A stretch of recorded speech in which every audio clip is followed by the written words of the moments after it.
Sorry about that. It's just I had to go a couple times in a row. Here we go.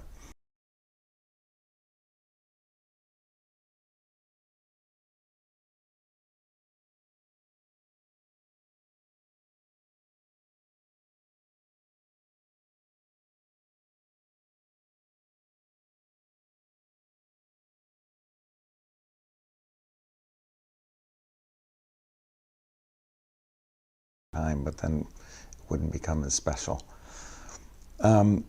We've been talking this week about the Torah portion Ki Tisa, the golden calf, and I want to talk about the Ten Commandments for a second, not the content of the Ten Commandments, but the actual, original tablets of stone commandments. And there's a really fascinating midrash, an interpretation of what happens with those tablets that I think is an important spiritual message. So, Moses has the first ones, and he smashes those into many, many, many pieces. They punish all the people involved in the golden calf, and then he's asked to go back up onto the mountain and receive another set of commandments, another set of tablets. So he goes to receive those second set of tablets, and as a matter of fact, it says on it, this is an interesting study, it says the second tablets will have the same commandments that are on the first, but if you take a look at it, it's Exodus 34, if you take a look, they're totally different. There's a couple that are the same, but they're really not. They're much more specific to Israelite religion than they are as universal as those original 10. Anyway, getting sidetracked a little. So you have Moses smashing the first, then you have a full set of the second ones. We're told that they took those full set and they put that in the Ark of the Covenant, a la Indiana Jones. You know the movie, it's the first movie, Raiders of the Lost Ark. That's the Ark of the Covenant. In there were the Ten Commandments. And then they had a second ark. Actually, there's two versions of this. In one that Rabbi Geller had told, there's a second ark. And in the second ark, they carried the broken pieces of the first set. There's another midrash that says in that other ark, they have the full set and the broken pieces in that one. In both of these scenarios, stories, not only do they bring their whole set with them, but they bring their brokenness with them. They bring the first ones, and then thereby are constantly reminded of what happened. In the same way that we bring our whole selves into our lives, and we also bring that part of us that's broken as well through our lives. And our wholeness and our brokenness sit side by side. They sit together inside of us. And, I guess part of our practice and endeavor of life is to figure out how to not let the broken pieces slow us down, drag us on. That we bring them with us, but it's our wholeness that goes in front. Even though the shattered aspect of us is there, it's not up front. It's somewhere deeper inside. It's one of my favorite images from the Torah, even if it's not even in the Torah. But the idea that there is this whole set of Ten Commandments and a broken set of Ten Commandments. And the Israelites believed that this set that had been broken and shattered because they did a despicable thing should accompany the newer set, should accompany the ones that are whole. And every time we come to this, I think about the idea that I am whole and I am shattered, I am one and I'm broken. Those two things are true at all times. I am a whole human being, yet there is a part of me that will remain broken, remain shattered, that is just kind of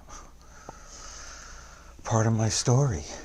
I like to say, this is starting to turn a little dark, but I like to say at a funeral that now we know their story. A person's life story is not complete until that very last day. And for me, that means that there is the possibility of beauty, of joy, of wholeness up until that very last moment.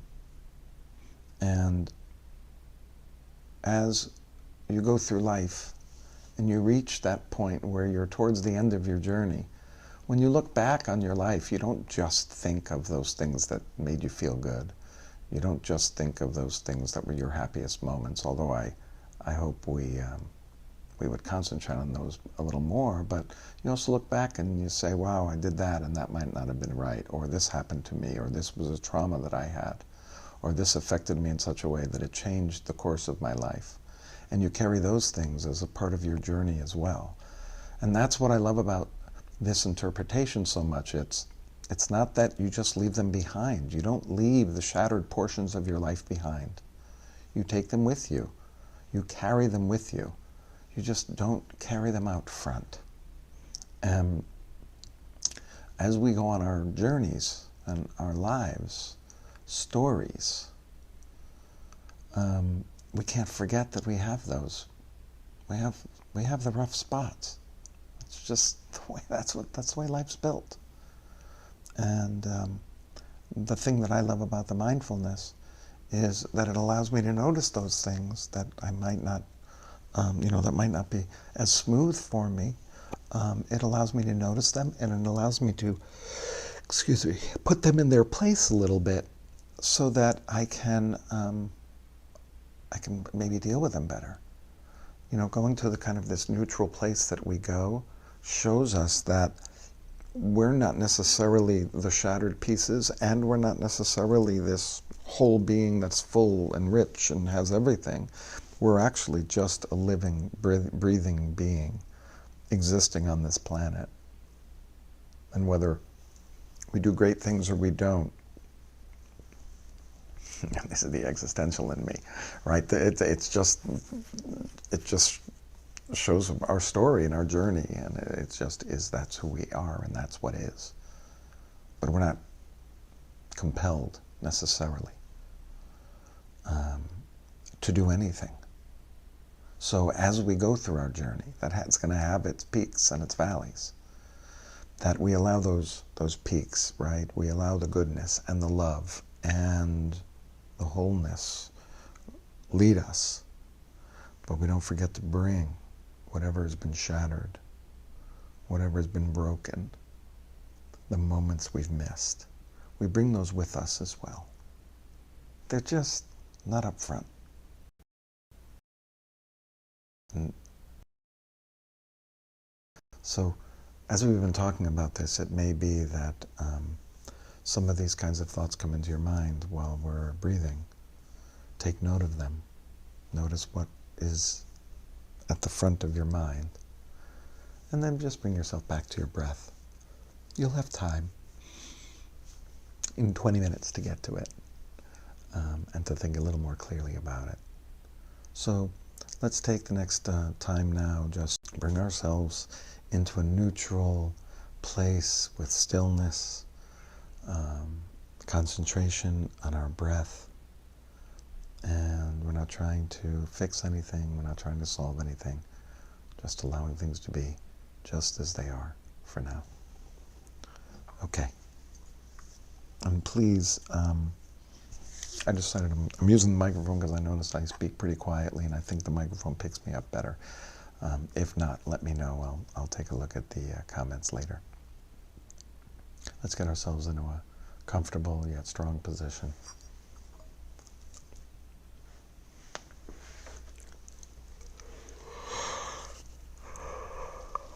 Okay.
As we enter into our last 5 minutes or so, we turn to ask for certain feelings, and today we ask for the middle of the priestly benedictions, which in the Hebrew is Ya'er Adonai panav elecha v'choneka. May God's face shine down on you, and may v'choneka, may God be good to you. Chen, from grace. May God be gracious to you. We will say, may I feel luminous. May I feel loved.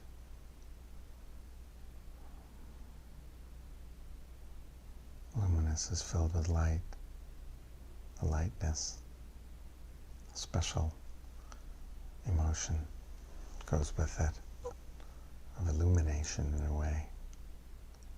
May I feel loved. If you want to say, may I feel love, you may do so. So with each breath, may I feel loved. May I feel luminous. May I feel luminous and loved.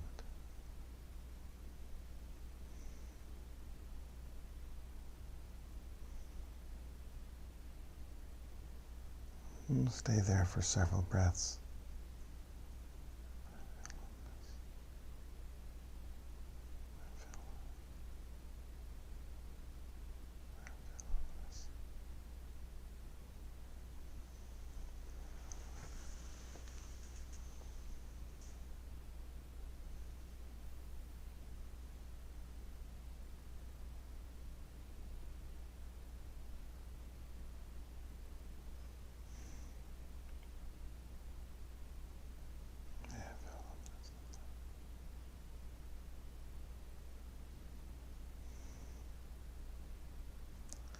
If you'd like to invite someone to come be in front of you in your mind's eye, someone in your family, or it could be even a total stranger or someone that you just are an acquaintance with, offer it to them. May you feel luminous. May you feel loved. May you feel luminous. May you feel loved.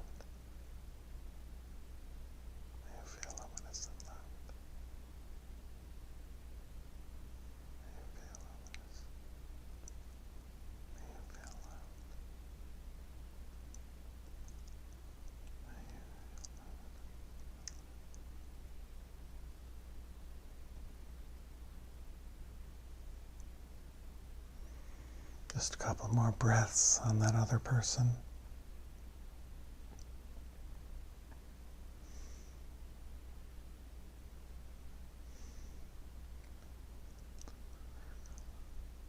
And then we bring it back to ourselves.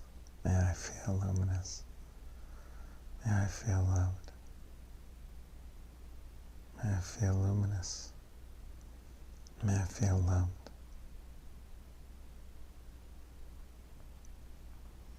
May I feel luminous. May I feel loved.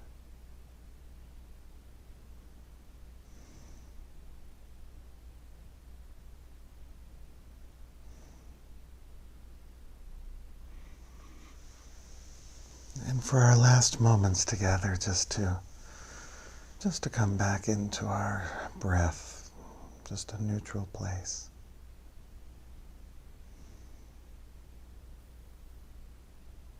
Just be here for now.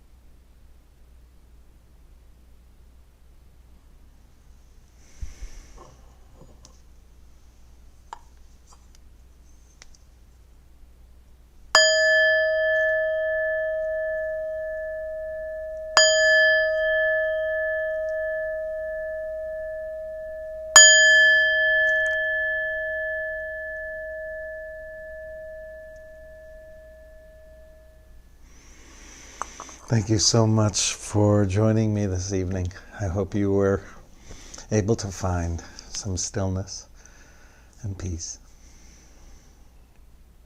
May you feel luminous, and may you feel loved. I hope you have a wonderful evening. Take care.